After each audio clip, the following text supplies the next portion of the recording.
Монголын төмөр зам хувь нийлүүлсэн нийгэмлэг 2016 онд 19 сая тонн ачаа тээвэрлэжээ. Тэгвэл олон хуваа Тэнжин чиглэлийн төмөр замын шин гарц нэгдснээр дахин 8 сая тонн нүүрс тээвэрлэх захиалга олборлогч байгууллагуудаас ирэх болсон. Төмөр замынхны хэлж байгаагаар багадаа 4 сая тонн нүүрс тээвэрлэх боломж нээлттэй болж байна. Нэг талдаа ачаа тээвэрлэх вагоны хүрэлцээ муу байгаа ч нөгөө талдаа эдийн засгийн эргэлт нэмэгдэх нь хөрөнгө оруулалтыг бий болгож бүтээн байгуулалт хийх боломж нээлттэй болно гэж байна. Өнөөдрийн одоо нээж байгаа терминал бол 400 метрийн 2 замтай нэг хоногт 300 вагон ачих хүчин чадалтай тооцоолж байгаа. Гэхдээ явандаа биднээс бол энэ жилдээ бас багтаад дахиж нэг зам барих бодолтой байна. Тэгээд хэрвээ газрын асуудал болох юм бол дахиад дээрээс нь талбайгаа өргөхтгөө замаа бол нэлээд замынхаа тоог нэмэх. Хоёрдугаар нь Улаанбаатар олон овоо өртөөний өөрийнх нь зам нь хязгаарлана.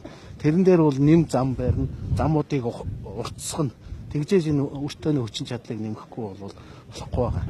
2016 оны сүүлээс дэлхийн зах зээл их нүүрсний үн өсөж байгаа.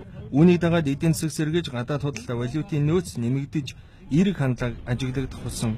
Олон овоо Тэнжин чиглэлийн шинэ гарц нэгдснээр жилдээ 600 мянган тонн нүүрс гарах боломжтой. Нэг аж ахуйн нэгжийн тээвэрт төлөх зардал 10 орчим тэрбум, ашиг 3 тэрбум төгрөг болох боломжтой юм. Манай улсад далайз гарцгүй. Энэ үүднээсээ бол манай экспортын болон импортын бараа бүтээгдэхүүнд эзлэх тээврийн зардал бол өндөр байдаг. Тийм учраас энэ зардлыг бууруулахын тулд тээврийн уян хатан тарифыг энэ экспортынхаа бараа бүтээгдэхүүнийхээ хэмжээтэй уялдуулж ээж энийг зохицуулахын зүйсний шаардлага гарч байгаа юм л. Одоо өнөөдрийн байдлаар бол энэ нүүрсийг бол хагас богоон буюу одоо бидний ярьдаг одоо энэ ачааны богоон за мөн дээгүүрээ онгорхоо чингэлэг энийг open top гэж нэрлэдэг. Ийм чингэлэг ийм холимог тээвэрлэлтийн аргаар энэ нүүрсийг бол экспортод бол гаргах гэж байна. Олон овоо Тэнжин чиглэлийн анхны 50 вагон бүхий галт тэрэг өнөөдөр хөдөллөв. Өмнө нь тээвэрлсэн нүүрсээ Хятадын талын шаардлагын дагуу ирээнд буулган дараагийн вагонд ачдаг байсан. Тээвэрлэлтийн зардал нэмэгдийн зэрэгцээ хоног хугацаа алдах Хятадын талын компани хэлсэн үнээр нүүрсээ борлуулдаг байж.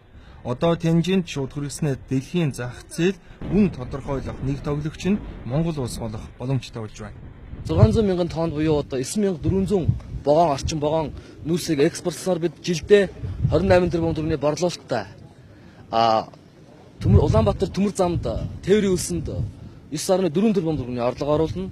Улс орон нутгийн төсөвт татвар хураамж хэлбэрээр 4.2 тэрбум төгрөгийн орлого оруулна гэсэн өдрөг тэмүүлэлтэй ажиллаж байна. Бид нар өнөөдөр өдөрт 100 вагон 100-100-аас 150 вагон ач хүчин чадалтай болж эхэлж байгаа.